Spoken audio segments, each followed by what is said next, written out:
base sa mga nakita nyo nung August 27 at saka kanina September 10, di ba, I think deferred na naman yung consideration ng budget ng OVP, no? Kung Yes. kayo yung masusunod, ano yung dapat gawin dito sa hinihingi na 2 billion budget ng Office of the Vice President? Kung ako masusunod, bibigyan ko ng zero budget yan sa kanyang social services.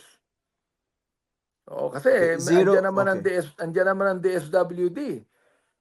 She could be able to request being the Vice President. Kami nga Christian, kami mga congressman, kami meron kami the power of the purse. Kami ang nag-aano ng budget. Wala kaming sariling budget sa mga social services. Kinakailangan humingi kami sa DSWD. Mag-appeal kami sa chairman ng Committee on Appropriation kung bibigyan kami. Pero we do not have any social services allotted to us na merong ito, 10 million to, 20 million, hihingi ka. Okay. So, kung gusto nyo, kung kayo masusunod, isi-zero nyo yung social services. Pero syempre, dapat Yes, maiwan yung yes. PS kasi may staff ang OVP. Kailangan O, yung sumweldo yan. maiiwan yung PS, maiiwan yung personal services. Pero yung social services, isi-zero budget ko yan sapagkat pwede naman siya humingi Pwede naman siyang Okay. sabihin yung DSWD, bigyan niyo ako ng ilang milyon dito, pamimigay ko sa mga tao to, whatever it might be. Bigyan niyo ako ng AIC, ng MAIC, whatever it might be. Bigyan niyo ako ng mga medical services, for example, o medical funding. Pwede siyang humingi sa DOH. And she is the Vice President. She can do that. Okay. Puntahan natin yung sinabi naman ni Vice President, no? Meron siyang video na pinalabas. Ang sabi niya, kontrolado ng 2 tao yung budget ng Pilipinas, sina Speaker Ferdinand Martin Romualdez at saka si Appropriations Committee Chair Zaldico. Okay. Ano po ba tingin niyo rito? Meron ng denial, of course, si Congressman Zaldi. Sasagutin ko yan. Yan, mali yan. Oo. Sisimplihin ko na lang ang tanong. Kasi si Congressman Saldi, marami siyang sinabi. No? Simple na lang. No, unang-una, yung Office of the Vice President, ang siyang nagbibigay ng kanilang sariling budget sa DBM. Ang DBM naman, pinapag-aralan niya at sila ang di-decide kung magkano budget ang ibibigay. Either itaas yan o i-decrease yan.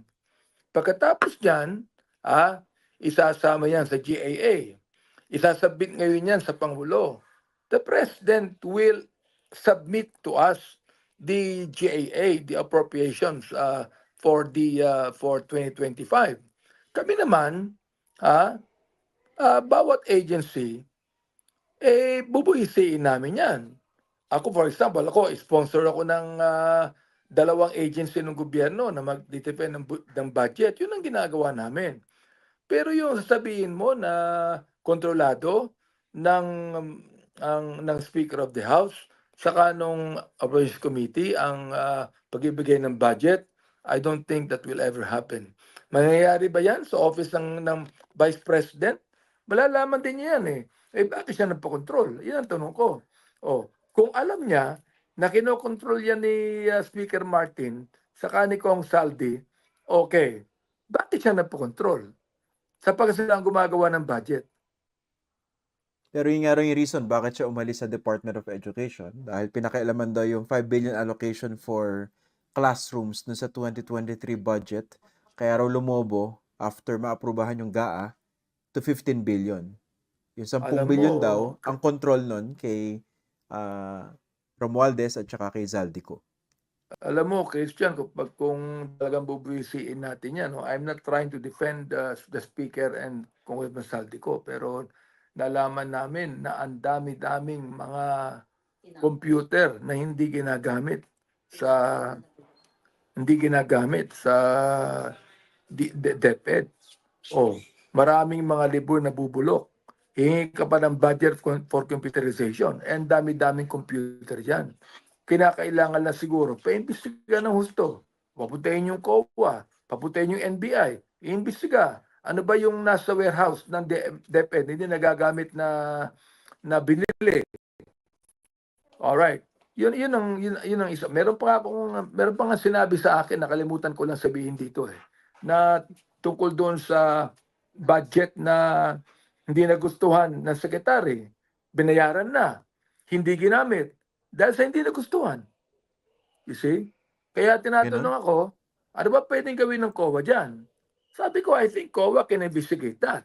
Sapagkat meron daw, nangyari daw yan na okay, kinontrata ito, ginawa ito, hindi ko alam kung mga liman o yung mga computer yan, hindi nagustuhan ng sekretary, tinanggihan yan, binayaran yan ng pondo ng bayan, hindi nagamit. Okay. Finally, Congressman, since deferred na naman yung consideration ng budget ng OVP, kailan ito i-consider? Kasi definitely kailangan pag-usapan yan. Tapos I do not kailangan know if i-present sa plenary. according to our rules na the appropriations committee could be able to actually make a committee report on that, no, since deferred ang budget. Okay.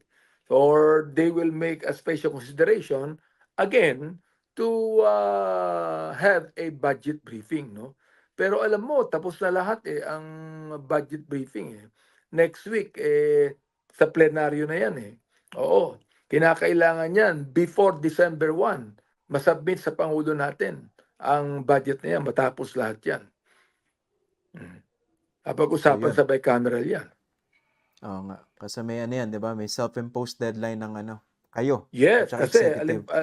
for example, hindi na may submit yan by December 1, for example, umabot yan hanggang December 31.